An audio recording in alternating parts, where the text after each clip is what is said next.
Welcome student, मैं हूँ Tande sir. Tande sir technical में आपका स्वागत है। पहली बात तो ये जो पावर फ्लो का जो डायग्राम हम इसमें पढ़ा रहे हैं, ये है थ्री फेस इंडक्शन मोटर के लिए। बेसिकली हम जो पढ़ते हैं थ्री फेस इंडक्शन मोटर में, उसके पावर फ्लो का एक चार्ट बनता है दोस्तों। तो थ्री फेस इंडक्शन मोटर में पावर फ्लो का जब चार्ट देखेंगे आप कि पावर कैसे फ्लो होती है यहाँ से, जैसे कि आप देखेंगे स्टेटर पार्ट से लेकर मोटर को, जब स्टेटर पार्ट को आप सप्लाई देते हैं तब से लेकर आपको जो इलेक्ट्रिकल एनर्जी से लेकर मैकेनिकल एनर्जी प्राप्त होती है, वहां तक दोस्तों हम क्या देखते हैं कि ये कैसे रन और कैसे वर्क करता है। तो आइए चलो थ्री फेज इंडक्शन मोटर में पावर फ्लो का हम फ्लो चार्ट या डायग्राम देखेंगे, इसका ब्लॉक डायग्राम। तो ये एक प्रकार का ब्लॉक डायग्राम है दोस्तों कि थ्री फेज इंडक्शन मोटर कैसे वर्क करता है। ठीक है, तो थ्री फेज इंडक्शन मोटर कैसे वर्क करती है दोस्तों, इसके पावर डायग्राम देखेंगे और पावर डायग्राम में हम ये समझेंगे कि स्टेटर पार्ट और रोटर पार्ट को कैसे सप्लाई देते हैं ताकि वो वहां तक रन कर सके, और कैसे रन होके वो हमको आउटपुट के रूप में मैकेनिकल एनर्जी प्राप्त करती है। तो three phase induction motor basically दोस्तों, इसके स्टेटर पार्ट को हम सप्लाई देते हैं। पहली बात तो input electrical power to the stator, तो स्टेटर वाइंडिंग को हम सप्लाई देते हैं दोस्तों। ये स्टेटर वाइंडिंग क्या होता है, स्थिर होता है, स्टेटर पार्ट स्थिर होता है और हम स्टेटर पार्ट को ही सप्लाई देते हैं दोस्तों। तो थ्री फेस इंडक्शन मोटर हो या सिंगल फेस इंडक्शन मोटर हो, उसका working principle as a same होगा दोस्तों। यदि सिंगल फेस इंडक्शन मोटर भी देखेंगे तो वर्किंग प्रिंसिपल सेम होगा दोस्तों। ठीक है, क्योंकि कंस्ट्रक्शन सेम होता है। बेसिकली हमें मालूम है कि थ्री फेस इंडक्शन मोटर, इसका जो कंस्ट्रक्शन है ये एज अ बिहेव या एज अ वर्क करता है ट्रांसफार्मर की तरह।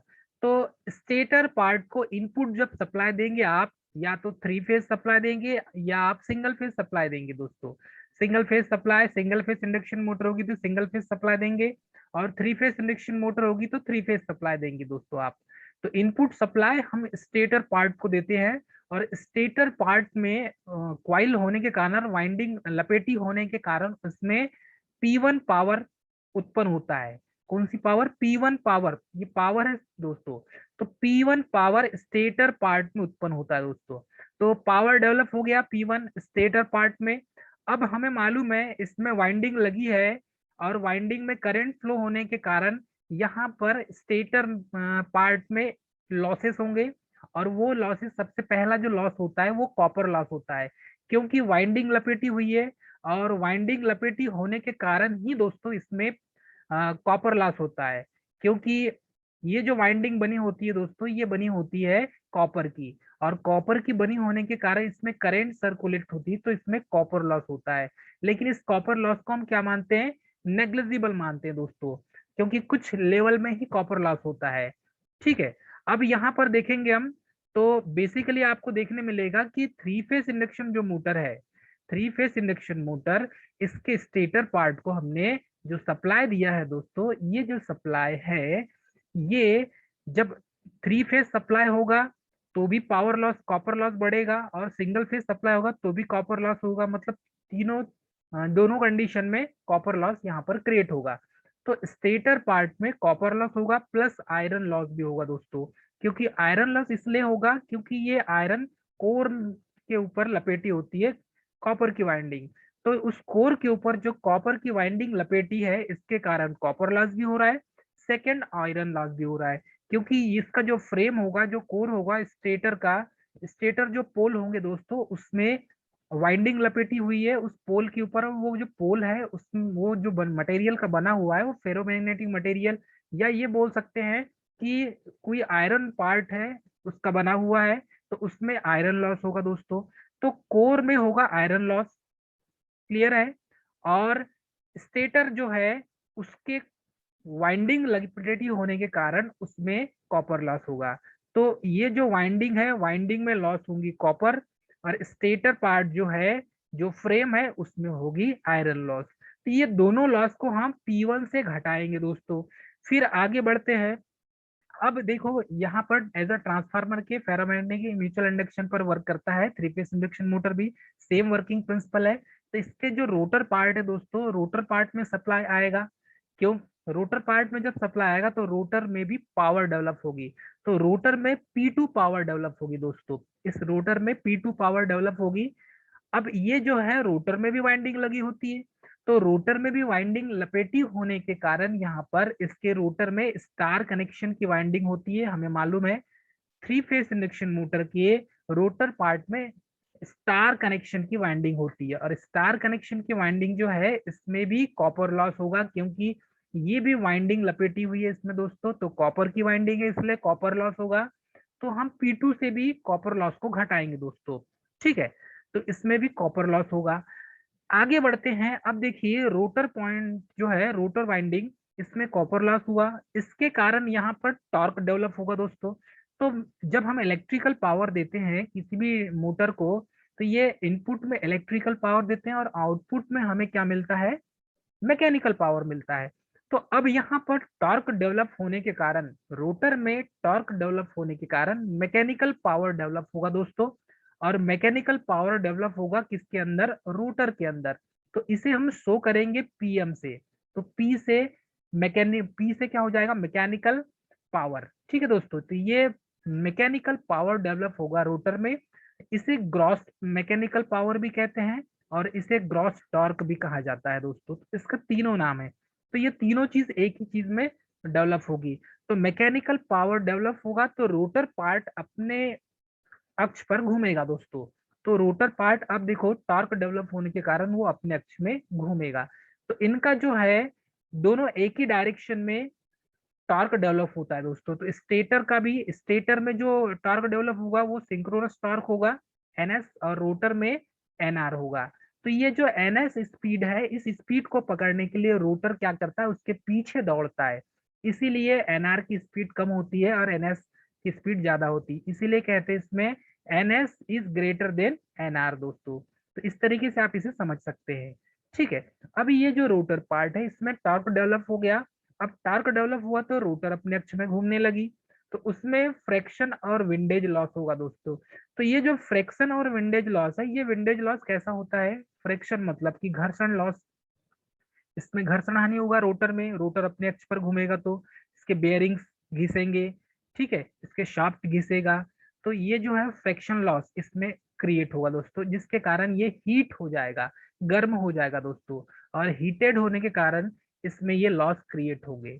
तो ये हीटेड हो गया दोस्तों, तो इसमें फ्रैक्शन और विंडेज लॉस होंगे, ठीक है, फ्रैक्शन लॉस और विंडेज लॉस। जैसे स्टेटर पार्ट में हमने कॉपर लॉस और आयरन लॉस को घटाए थे, माइनस किए थे, कॉपर प्लस आयरन लॉस को, इसको माइनस किए दोस्तों इसमें, रोटर में हमने कॉपर लॉस को किए, ठीक है दोस्तों, माइनस। उसके बाद हमने यहाँ मैकेनिकल पावर डेवलप हुआ, तो ये शाफ्ट में क्या क्या मिलेगा आपको, रोटर पार्ट में, इसमें फ्रैक्शन लॉस, घर्षण और विंडेज, ठीक है। तो फ्रैक्शन और विंडेज लॉस होगा तो इसको भी माइनस करना पड़ेगा। अब ये माइनस माइनस हो गए दोस्तों, यहाँ पर P1 से माइनस होगा कॉपर और आयरन लॉस, ठीक है। अब यहाँ पर आपको आउटपुट के रूप में मैकेनिकल पावर मिल गया, तो मैकेनिकल पावर आपको कहाँ मिलेगा, इसके शाफ्ट में मिलेगा दोस्तों, इसका जो शाफ्ट है इसके शाफ्ट में मिलेगा। तो output mechanical power at shaft, तो इसे कहेंगे P आउटपुट दोस्तों। तो इस तरीके से इसका पावर फ्लो डायग्राम बनता है दोस्तों, इस तरीके से उसका पावर फ्लो डायग्राम हम ड्रॉ कर सकते हैं, ये एग्जाम में पूछा जाता है, ठीक है, पावर फ्लो डायग्राम के बारे में। अब बात ये आती है कि थ्री फेस इंडक्शन मोटर की इफिशियंसी कितनी होती है। तो इफिशियंसी कितनी होती है दोस्तों, थ्री फेस इंडक्शन मोटर की इफिशियंसी 85 टू 90% होती है, 85 से 90% के बीच में थ्री फेस इंडक्शन मोटर की इफिशियंसी होती है दोस्तों। ये एग्जाम में बहुत बार पूछा जाता है, तो मैं आपको एक एक चीज स्टेप बाय स्टेप समझा रहा हूं मैं, ठीक है। इसकी इफिशियंसी जो है दक्षता, ये दक्षता कितनी है दोस्तों, कितने से कितने के बीच में होगी थ्री फेस इंडक्शन मोटर की, तो थ्री फेस इंडक्शन मोटर की जो दक्षता होगी वो 85 से 90% के बीच में होगी दोस्तों। या यदि कहे पूछे आपको कि ओवरऑल इफिशियंसी कितनी होती है थ्री फेस इंडक्शन मोटर की, तो थ्री फेस इंडक्शन मोटर की ओवरऑल इफिशियंसी 88.5% होती है, 88.5%। तो ये भी एग्जाम में ऑब्जेक्टिव के तौर में पूछा जाता है, चार ऑप्शन दे देगा इसमें। तो दोस्तों ये मेन मेन जो पिन पॉइंट है, इस पिन पॉइंट को आपको राइट डाउन करना है, नोट करना है दोस्तों, यही एग्जाम में पूछा जाता है। ठीक है, तो इफिशियंसी 85 to 90% होती है थ्री फेज इंडक्शन मोटर की। ओवरऑल एफिशिएंसी जो होती है 88.5% होती है। ठीक है दोस्तों। अब ये जो रोटर होता है इसमें इनपुट दिए रोटर पार्ट में, तो P2 इनपुट दिए हमने दोस्तों। तो ये जो P2 इनपुट है ये टॉर्क कैसे डेवलप करता है, तो ये जो TG है, जनरेटेड टॉर्क जो है दोस्तों, ये इसे कहते हैं ग्रॉस टॉर्क। टीजी को कहा जाता है ग्रॉस टॉर्क। और ये जो डब्ल्यू एस है जो स्पीड में रोटेट कर रहा है, तो डब्ल्यू की जो मान होता है इसका फार्मूला होता है डब्ल्यू इक्वल 2 पाई एन होता है इसको। तो इसमें रोटर इनपुट देखेंगे P2 तो क्या हो जाएगा, यदि इसका कैलकुलेशन करें तो हम यहाँ पर डब्ल्यू एस की जगह क्या हो जाएगा दोस्तों 2 पाई एन। तो इसको इस तरीके से लिख सकते हैं। अब ये इसका डेरिवेशन एग्जाम में पूछा जाता है दोस्तों। यदि आप हायर क्लास में पढ़ेंगे, चाहे आईटीआई के स्टूडेंट हो, चाहे पॉलिटेक्निक के, चाहे बीई के स्टूडेंट हो, तो आपको डेरिवेशन पूछता है इसमें। तो ये जो डेरिवेशन है दोस्तों इसको इस तरीके से सॉल्व किया जाता है। तो इसमें रोटर का ग्रॉस आउटपुट देखेंगे हम, तो रोटर का जो ग्रॉस आउटपुट होता है दोस्तों रोटर का, वो इस टाइप से दिया हुआ है। ग्रॉस आउटपुट रोटर में तो पीएम इक्वल हो जाएगा टीजी इंटू डब्ल्यू आर। तो ये डब्ल्यू आर जो है दोस्तों ये रोटर का है, क्योंकि रोटर ये रोटर के लिए है। ठीक है। तो जब आप कैलकुलेशन करेंगे तो टीजी का जो फार्मूला होता है ये होता है 2 पाई एन आर हो जाएगा। 2 पाई एन आर, और टीजी के ये इसमें किसकी वैल्यू है, ये ओमेगा आर की वैल्यू है दोस्तों, टीजी की नहीं है, ओमेगा आर की वैल्यू है। तो ओमेगा जो वैल्यू है दोस्तों ये 2 पाई एन आर हो जाएगा। तो यहाँ पर जब वैल्यू पुट करेंगे तो ये इतना मान निकल जाएगा। जैसे रोटर के इनपुट की निकली थी वैसे रोटर के आउटपुट की। तो ये इनपुट का मान था दोस्तों, अब ये हो जाएगा रोटर के आउटपुट का मान। तो रोटर का ग्रॉस आउटपुट हो जाएगा। तो ये दोनों फार्मूले हो गए। अब यदि इसको जब कैलकुलेशन करते हैं आप, तो रोटर में जो कॉपर लॉस आप निकालेंगे तो वो किस फार्मूले से निकालेंगे, वो निकालेंगे आप rotor input minus rotor gross power. तो rotor input power P2 minus rotor gross output power. तो रोटर ग्रॉस आउटपुट पावर को शो किया जाता है PM से। ठीक है दोस्तों, rotor gross output power PM, और रोटर जो इनपुट पावर है ये P2 है दोस्तों। जब आप कैलकुलेशन करेंगे तो यहाँ पर 2 पाई से ये 2 पाई जो दिख रहा है दोस्तों ये दोनों कॉमन है, यहाँ पर भी ये कॉमन है। तो ये आप TG को कॉमन निकाल लेंगे, 2 पाई को भी कॉमन निकाल लेंगे, और बचेगा आपके पास NS माइनस NR दोस्तों। ये सेकेंड इक्वेशन हो गई, सेकेंड इक्वेशन। अब यदि आप इसको आगे सॉल्व करते हैं इक्वेशन फर्स्ट को, और ये इक्वेशन फर्स्ट को, और ये इक्वेशन सेकंड को दोस्तों, ये सेकंड इक्वेशन है, ये फर्स्ट इक्वेशन है। जब आप इसे सॉल्व करेंगे तो आपको वही वाला फार्मूला मिलेगा जिस फार्मूले से हम कैलकुलेशन करके मान निकालते हैं। तो जब आप इस फार्मूले में वैल्यू पुट करते हैं दोस्तों, तो यहाँ पर आपको क्या मिलेगा कि by equation second and first, तो सेकेंड में फर्स्ट को जब भाग देंगे तो यहाँ पर रोटर कॉपर लॉस अपान रोटर इनपुट पावर निकलेगा दोस्तों। तो रोटर कॉपर लॉस का जब फार्मूला निकालेंगे यहाँ पर, तो ये हो जाएगा आपका इक्वेशन 2/1। तो रोटर कॉपर लॉस, ये कॉपर लॉस का निकलेगा, और ये रोटर का इनपुट पावर। जब आप कैलकुलेशन करेंगे तो ये टीजी से टीजी कैंसिल हो जाएगा, 2 पाई से 2 पाई कैंसिल हो जाएगा। तो हमारे पास क्या बचा दोस्तों, हमारे पास बचा सिर्फ NS माइनस NR अपान NS। और यही फार्मूला होता है दोस्तों स्लिप का। स्लिप का फार्मूला है NS माइनस NR अपान NS। ये फार्मूला दोस्तों कहाँ से निकला, ये फार्मूला इस मैथमेटिकल ऑपरेशन से, इस डेरिवेशन से निकला दोस्तों। ये फार्मूला डेरिवेशन से निकलता है, और ये भी एग्जाम में पूछा जाता है कभी कभी। यदि आप आगे हायर क्लास में जाएंगे तो दोस्तों इसका डेरिवेशन पूछ लेता है कि जो रोटर टार्क का फार्मूला है वो कैसे निकलता है। ठीक है। अब इसमें आगे देखेंगे तो फार्मूला हमने निकाल लिया, इसमें रोटर कॉपर लॉस निकालने के लिए फार्मूला क्या बनेगा। तो रोटर कॉपर लॉस निकालने के लिए जो फार्मूला बनेगा दोस्तों, ये फार्मूला है इसमें rotor copper loss equal slip S into rotor input power. तो ये रोटर का इनपुट होगा दोस्तों और ये स्लिप होगी। तो रोटर का इनपुट पावर क्या है, P2 है।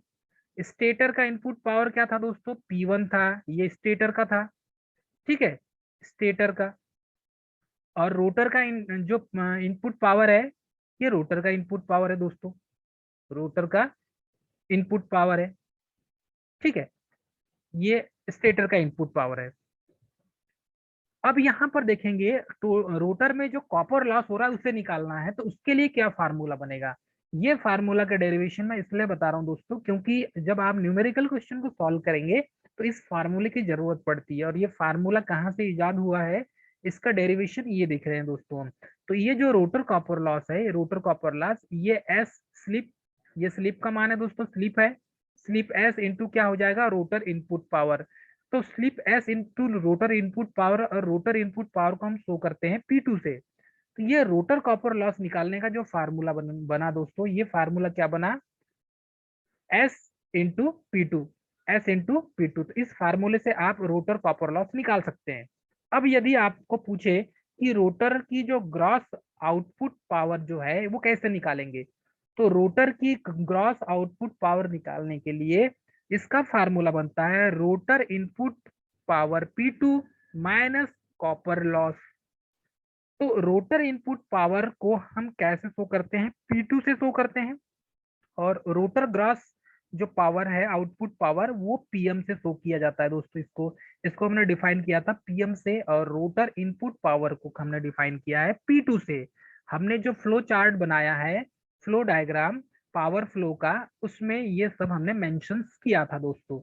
अब ये जो कॉपर लॉस है, इसमें इसको माइनस कर दिया हमने, तो कॉपर लॉस जो है उसका फार्मूला क्या था, एस इंटू P2, क्योंकि रोटर कॉपर लॉस का जो फार्मूला है यही वही है दोस्तों, एस इंटू P2। ठीक है, तो एस इंटू P2 मतलब ये जो है P2 रोटर का इनपुट पावर है दोस्तों, और ये एस क्या है, स्लिप है। तो इसकी जब वैल्यू को यहाँ पर पुट करेंगे एस इंटू P2, तो ये पीएम का फार्मूला बन जाएगा। यहाँ पर P2 को कॉमन निकाल लेंगे दोस्तों, तो पीएम का फार्मूला बनेगा rotor gross output power, PM का formula P2 P2 1 minus S. तो ये 1 माइनस एस का जो फार्मूला हम न्यूमेरिकल क्वेश्चन में सॉल्व करते हैं, तो ये न्यूमेरिकल क्वेश्चन में फार्मूला यहीं से बना है दोस्तों। ठीक है, ये क्लियर हुआ। अब यदि स्लिप एस का फार्मूला देखें हम, तो स्लिप एस का फार्मूला जो बनता है वो इस टाइप से बनता है दोस्तों। स्लिप एस का फार्मूला क्या बनता है कि S equal N S minus N R upon N S. ये एग्जाम में कई बार पूछा गया दोस्तों ये फार्मूला। ठीक है, तो N S minus N R upon N S, तो ये सिंक्रोनस स्पीड हो गई, ये रोटर की स्पीड हो गई, ये भी सिंक्रोनस स्पीड हो गई। तो इसको जब कैलकुलेशन करते हैं दोस्तों, एस की जगह रखेंगे हम, तो ये फार्मूला ऐसा बन जाएगा। क्यों, क्योंकि ये जो फार्मूला है इस तरीके से यहाँ पर लिखा हुआ है। तो यहाँ पर जो इफिशियंसी निकालेंगे, दक्षता जो निकालेंगे दोस्तों, ये दक्षता आप इस टाइप से निकाल सकते हैं। इफिशियंसी आप रोटर, मतलब कि रोटर में जो आउटपुट पावर की जब दक्षता निकालेंगे, तो वो दक्षता निकालने का फार्मूला क्या बनेगा कि rotor gross output power PM upon rotor input power P2। तो दक्षता मतलब इफिशियंसी निकालने का फार्मूला ये दोस्तों, किसी भी मशीन की इफिशियंसी निकालेंगे तो output power upon input power, input power into क्या होता है, 100 होता है दोस्तों। तो यही फार्मूला यहाँ पर हमने यूज किए। तो ये है रोटर का आउटपुट पावर, और ये हो जाएगा रोटर का इनपुट पावर। तो आउटपुट अपॉन इनपुट हुआ, इनटू क्या हो जाएगा, प्रतिशत में निकालेंगे तो 100 निकलेगा, यहाँ पर 100 लिखना पड़ेगा दोस्तों। लेकिन यदि इसकी इफिशियंसी में नहीं निकाल रहे हैं, प्रतिशत में नहीं निकाल रहे हैं हम, तो ये फार्मूला बनेगा 1 minus S equal N R upon N S. ये फार्मूला बनेगा दोस्तों। ये फार्मूले से भी हम इसकी इफिशियंसी निकाल सकते हैं। आगे देखेंगे इसमें, तो इसका जो रिलेशन बनता है, ये रिलेशन इस टाइप से बनता है दोस्तों। इसका रिलेशन ये है कि यदि starting torque upon full load torque, starting torque motor की जो स्टार्टिंग टार्क ये होगा TST, और मोटर की फुल लोड टार्क, ये फुल लोड टार्क है दोस्तों। तो starting torque upon full load torque is equal to SP, SP bracket में आ जाएगा, एसपी ब्रैकेट में आ जाएगा आपके I2ST अपान I2 फुल लोड। ये स्टार्टिंग टार्क है, ST जो लिखा है ये स्टार्टिंग टार्क है दोस्तों, ये स्टार्टिंग टार्क है, और I2 ये फुल लोड टार्क है, इसका होल स्क्वायर हो जाएगा इसमें। तो इस तरीके से इसका रिलेशन स्थापित किया जाता है स्टार्टिंग टार्क और फुल लोड टार्क से। और यहाँ पर जो I2ST है ये हो जाएगा रोटर का स्टार्टिंग करंट, क्योंकि I2ST लिखा है तो स्टार्टिंग जो है रोटर की करंट हो जाएगी, और I2F लिखा है तो ये रोटर की फुल लोड करंट हो जाएगी दोस्तों। तो ये स्टार्टिंग करंट और ये हो जाएगी फुल लोड करंट। तो इस तरीके से इस फार्मूले को हम समझ सकते हैं दोस्तों। तो ये डेरिवेशन एग्जाम में पूछा जाता है कि आपने जो फार्मूला लिखा है ये फार्मूला कहाँ से आया है, इसके बारे में इसका विस्तृत डिस्क्रिप्टिव नॉलेज था दोस्तों। अब देखेंगे हम इसमें इक्विवेलेंट सर्किट ऑफ रोटर। तो सर्किट के अंदर का जो इक्विवेलेंट डायग्राम है ये देखेंगे दोस्तों कि रोटर जो है थ्री फेज इंडक्शन मोटर का रोटर जो पार्ट होता है उसमें क्या क्या ऐसा अरेंजमेंट होता है जिसकी वजह से थ्री फेज इंडक्शन मोटर का रोटर अपने अक्ष पे घूमने लगता है। तो इसमें थ्री फेज इंडक्शन मोटर में इसका रोटर इक्विवेलेंट सर्किट डायग्राम यदि हम देखें तो दोस्तों यहाँ पर हमें देखने मिलता है कि थ्री फेज इंडक्शन मोटर के रोटर पार्ट में एक तो फ्लक्स जो है फिक्स्ड रेजिस्टेंस मिलेगा यहाँ पर R2 इसका मान, ठीक है। उसके बाद यहाँ पर मिलेगा आपको एक और रिएक्टेंस मिलेगा, और ये रिएक्टेंस क्या है, वेरिएबल है दोस्तों। इसमें स्लिप इंटू रिएक्टेंस दोनों कनेक्ट है, तो slip S into S X2 ये फार्मूले में हमने देखा है दोस्तों। तो ये हो जाएगा रोटर का रिएक्टेंस और रोटर की स्लिप, एस से क्या हो जाएगा स्लिप, तो ये रोटर की स्लिप है दोस्तों और ये रोटर का रिएक्टेंस है। तो रोटर की स्लिप और रोटर का जो रिएक्टेंस है ये वेरिएबल होते हैं।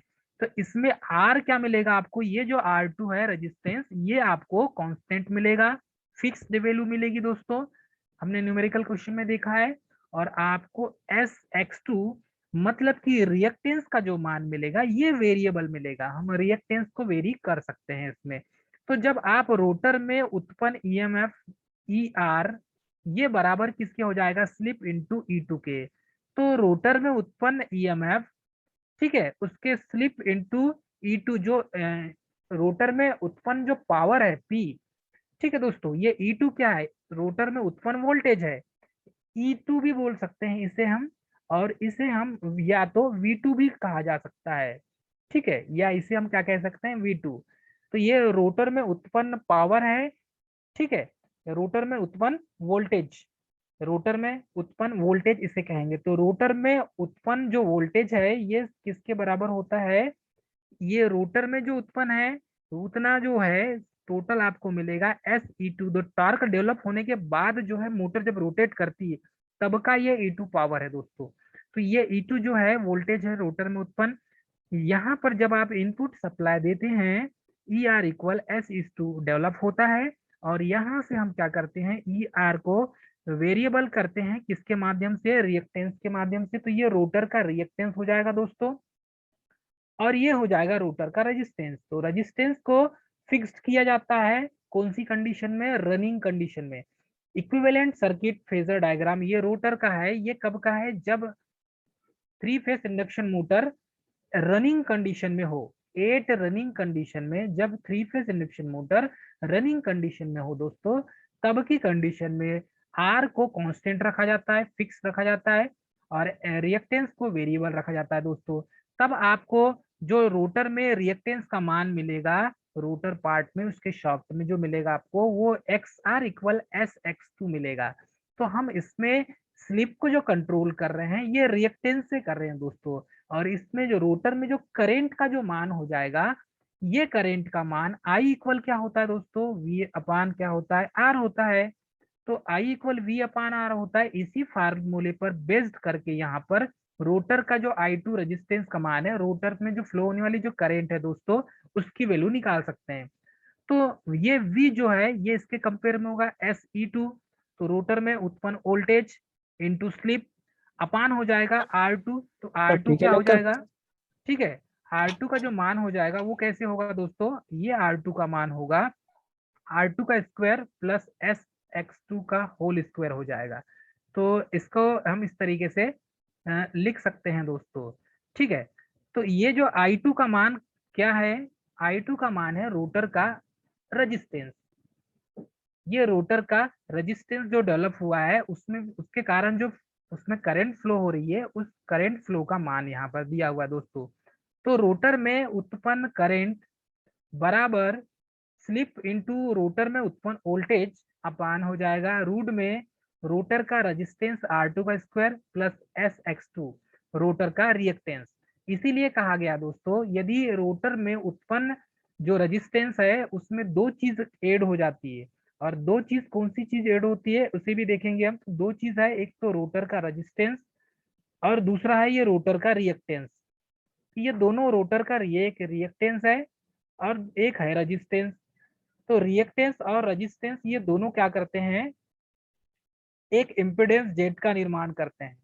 तो ये इम्पिडेंस ये टोटल जुड़ के एक जेड का निर्माण करता है, ये इम्पिडेंस होता है दोस्तों। तो ये रोटर का जो इम्पिडेंस है ये इम्पिडेंस जेड का निर्माण करता है। तो ये जो इम्पिडेंस है ये टोटल रेजिस्टेंस होता है रोटर का। रोटर की वाइंडिंग का भी रेजिस्टेंस और रोटर का भी रेजिस्टेंस ये दोनों ऐड हो जाते हैं, और रोटर में उत्पन्न रिएक्टेंस, क्योंकि जब उसमें सेकेंडरी उसका जो रोटर पार्ट में जब प्राइमरी वोल्टेज उत्पन्न होगा और प्राइमरी वोल्टेज जब सप्लाई देंगे तो सेकेंडरी वोल्टेज उत्पन्न किसमें होगा, रोटर में होगा। तो सेकेंडरी वोल्टेज जो उत्पन्न हो रहा है उसके कारण लेंज के नियम के अनुसार वो क्या करता है, उसका अपोज करता है, विरोध करता है। तो विरोध करने के कारण यहाँ पर रिएक्टेंस प्रॉपर्टी पैदा होती है। तो वही रिएक्टेंस को भी ऐड करना पड़ता है दोस्तों। तो ये हो जाएगा R प्लस एक्स, ये दोनों ऐड होते हैं दोस्तों।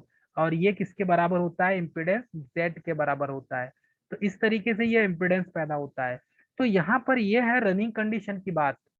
तो रनिंग कंडीशन में होता है, note in running condition rotor circuit consist of a fixed resistance. तो R2 का मान रनिंग कंडीशन में क्या रखा जाता है, फिक्स रखा जाता है दोस्तों। वो भी रोटर की बात कर रहे हैं हम, स्टेटर की बात नहीं कर रहे हैं। एंड जो वेरिएबल रिएक्टेंस होता है ये X2 है, X2 को हम सेट करते हैं और ये कनेक्टेड किया जाता है हमेशा पैरेलल में। कैसे कनेक्ट करते हैं, पैरेलल में कनेक्ट करते हैं, किसकी कंडीशन में, एट रनिंग कंडीशन में। तो रोटर में उत्पन्न जो वोल्टेज है वो मिलेगा आपको स्लिप S इंटू E2। तो ER is equal to S into E2, ये फार्मूला एग्जाम में पूछा जाता है। तो आई होप ये क्लियर हो गया होगा सभी को। अब दोस्तों इसमें देखेंगे कि यदि इसको डिवाइड करके देखें हम, तो डिवाइडेड करके देखेंगे स्लिप एस को। तो स्लिप एस को हटाएंगे तो I2 इक्वल हो जाएगा E2 अपान R2 अपान एस हो जाएगा, क्योंकि एस से क्या कर रहे हैं, स्लिप से हम डिवाइड कर रहे हैं। तो स्लिप से डिवाइड करेंगे तो स्वाभाविक सी बात है, यहाँ पर ये एस का अपान एस हो जाएगा, तो एस से एस कैंसिल हो जाएगा। यहाँ पर R2 में एस नहीं है, इसका मतलब यहाँ पर अपान में एस आ जाएगा। इसके अपान में भी एस लगाएंगे तो एस से एस कैंसिल हो जाएगा। तो फार्मूला आपका इस टाइप से बन जाएगा दोस्तों। ये जो फार्मूला बना है यहाँ पर डिवाइड किससे किया है हमने, स्लिप से किया है, एस से। तो कुल मिला के यहाँ पर एस था तो वो एस से एस कैंसिल हो गया। अब इसमें एस था SX2, इसमें भी एस से एस कैंसिल हो गया दोस्तों। यहाँ पर भी एस था और यहाँ पर भी हमने एस से भाग दिया है, तो ये एस से एस कैंसिल हो रहा है। और यहाँ पर भी कुछ नहीं है, मतलब एस से हमने भाग दिए हैं। यहाँ पर भी एस था और एस से एस का भाग दे दी तो एस से एस कैंसिल हो गया। तो इस तरीके से कैलकुलेशन करके ये वैल्यू आपको फाइंड आउट कर सकते हैं आप दोस्तों। ठीक है, आगे बढ़ेंगे। तो आगे बढ़ेंगे तो यहाँ पर आपको मिलेगा सेकेंड पॉइंट। इस सेकेंड में यदि आपको इक्विवेलेंट सर्किट आप रोटर का देखेंगे आप, तो तुल्य जो डायग्राम होता है उसमें सेकेंड रनिंग कंडीशन में क्या होता है कि ये जो X2 है, अब इसे जो फिक्स करके रखेंगे हम। पहले क्या रखे थे हमने, पहले हम रेजिस्टेंस को फिक्स किए थे। सेकेंड में हम क्या कर रहे हैं, दूसरी मेथड है ये, इसमें रिएक्टेंस को फिक्स करेंगे और रेजिस्टेंस को वेरी करेंगे। तब हमको जो है रोटर इक्विवेलेंट सर्किट डायग्राम, इसमें आपको ये समझ में आएगा कि रोटर जो सर्किट है वो कंसीडर एक इक्विवेलेंट सर्किट की तरह बिहेव करेगा। वो कैसे देखेंगे, फर्स्ट में देखा था हमने रेजिस्टेंस को कांस्टेंट किए थे, सेकंड में हम रिएक्टेंस को कांस्टेंट करेंगे, मतलब फिक्स रखेंगे।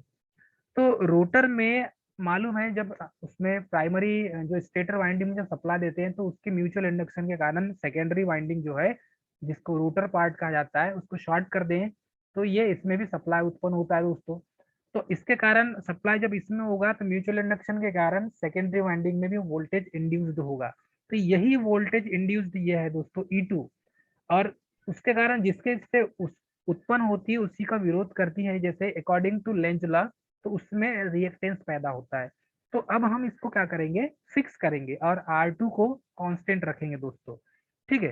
तो जब यहाँ पर R2 वेरिएबल होगा और रिएक्टेंस फिक्स होगा, तब की सिचुएशन में क्या होगा कि ये जो है R2 और X2, ये दोनों रिएक्टेंस जो वेरिएबल है इसमें स्लिप का भाग देंगे तो यहाँ पर मिलेगा आपको, जैसे इसमें भाग दिए थे स्लिप एस का, वैसे ही डिवाइड करेंगे तो आपको मिलेगा नया जो रेजिस्टेंस मिलेगा आपको वो R2 अपान एस मिलेगा, R2 प्लस R2 अपान एस माइनस R2 मिलेगा।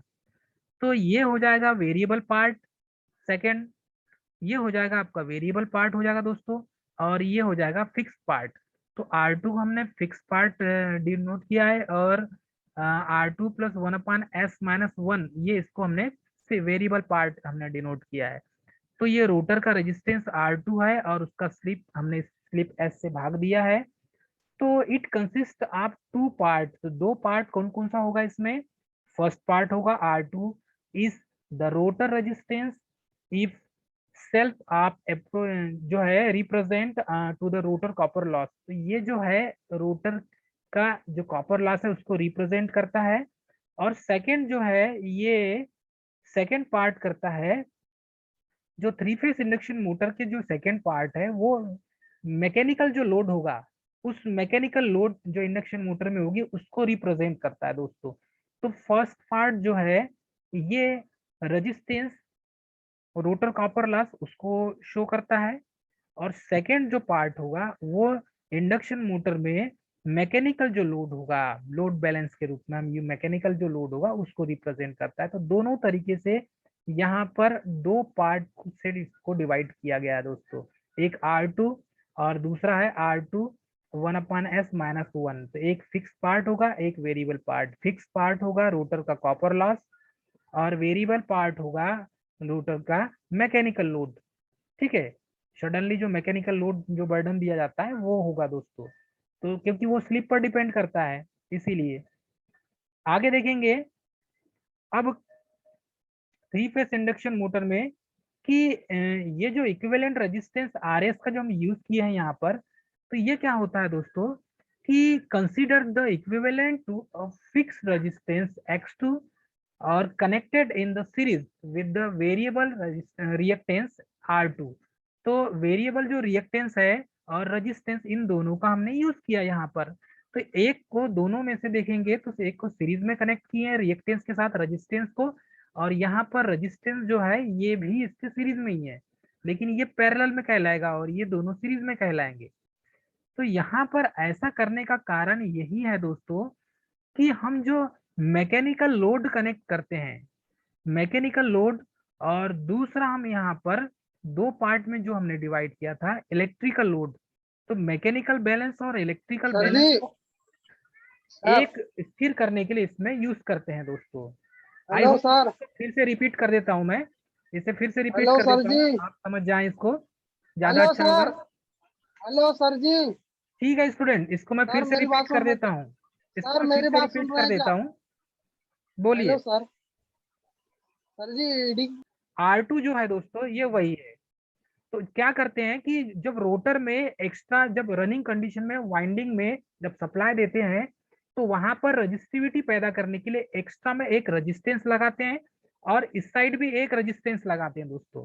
तो दो मेथड है इसकी रनिंग कंडीशन में, या तो सीरीज में एक रेजिस्टेंस लगाइए आप, या तो सीरीज में रिएक्टेंस पैदा कीजिए आप। ठीक है, तो सीरीज में जब आप इसमें एक रेजिस्टेंस लगाते हैं तो करेंट की वैल्यू जो होती है ये कम हो जाती है। जब वाइंडिंग में करंट की वैल्यू कम हो जाएगी तो स्वाभाविक सी बात है दोस्तों ये वाइंडिंग जलेगी नहीं। रेजिस्टेंस लगाने का कारण यही है कि वाइंडिंग को जलने से हम बचाएं। तो रेजिस्टेंस जब आप कनेक्ट कर देंगे आर और